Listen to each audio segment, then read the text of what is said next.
ఈరోజు శివరాత్రి సందర్భంగా శివరాత్రి యొక్క గొప్పతనాన్ని గురించి మనం తెలుసుకుందాం. ఈ విశ్వంలో ఆరంభం లేనివాడు, ముగింపు లేనివాడు, అంతం లేని శక్తికి ప్రతీక. అతడే మహాదేవుడు శివుడు. శివుడు కేవలం ఒక దేవుడు కాదు, అది ఒక తత్వం. నిశ్శబ్దంలో ఉన్న శక్తి, వినాశనంలో ఉన్న సృష్టి, కోపంలో ఉన్న కరుణ. గంగను జటాజూటంలో ధరించినవాడు, కవశాన్ని కంఠంలో నిలిపినవాడు, భక్తుల కోసం ఏ రూపంలోనైనా దర్శనమిచ్చే దయామయుడు. అతడే పరమేశ్వరుడు. శివుడు మనకు నేర్పింది ఏమిటి? అహంకారాన్ని విడిచిపెట్టడం, లోభాన్ని దహనం చేయటం, మనసును శాంతితో నిలపడం. అందుకే శివరాత్రి ఎంతో పవిత్రమైన రోజు. మహాశివరాత్రి అంటే కేవలం ఒక పండుగ కాదు, మన ఆత్మను శుభ్రం చేసుకునే అవకాశం. ఈ రోజు రాత్రి జాగరణ ఎందుకు చేస్తాము?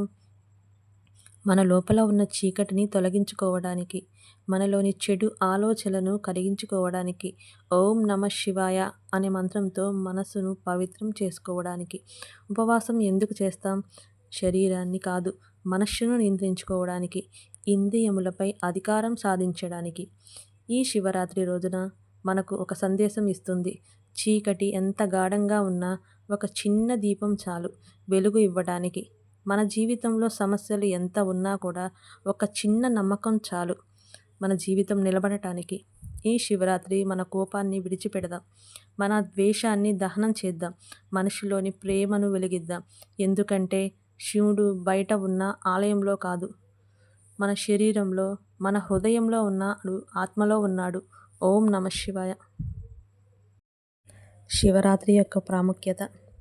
ఈ విశ్వంలో ఆరంభం లేనివాడు, ముగింపు లేనివాడు, అంతం లేని శక్తికి ప్రతీక. అతడే మహాదేవుడు శివుడు అంటే కేవలం ఒక దేవుడు కాదు, అది ఒక తత్వం. నిశ్శబ్దంలో ఉన్న శక్తి, వినాశనంలో ఉన్న సృష్టి, కోపంలో ఉన్న కరుణ. గంగను జటాజూటంలో ధరించినవాడు, విషాన్ని కంఠంలో నిలిపినవాడు, భక్తుల కోసం ఏ రూపంలోనైనా దర్శనమిచ్చేవాడు. దయామయుడు, అతడే పరమేశ్వరుడు. శివుడు మనకు నేర్పింది ఏమిటి?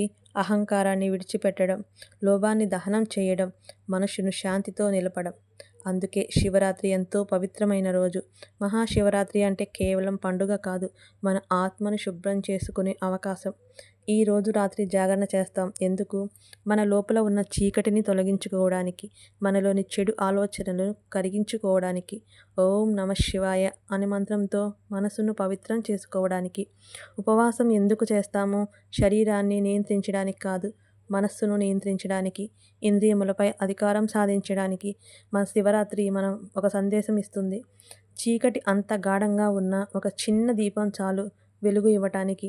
మన జీవితంలో సమస్యలు ఎంత ఉన్నా కూడా ఒక నమ్మకం చాలు నిలబడటానికి. ఈ శివరాత్రి మన కోపాన్ని విడిచిపెట్టండి, మన ద్వేషాన్ని దహనం చేయండి, మనసులోని ప్రేమను వెలిగించండి.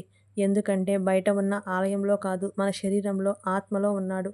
ఓం నమః శివాయ.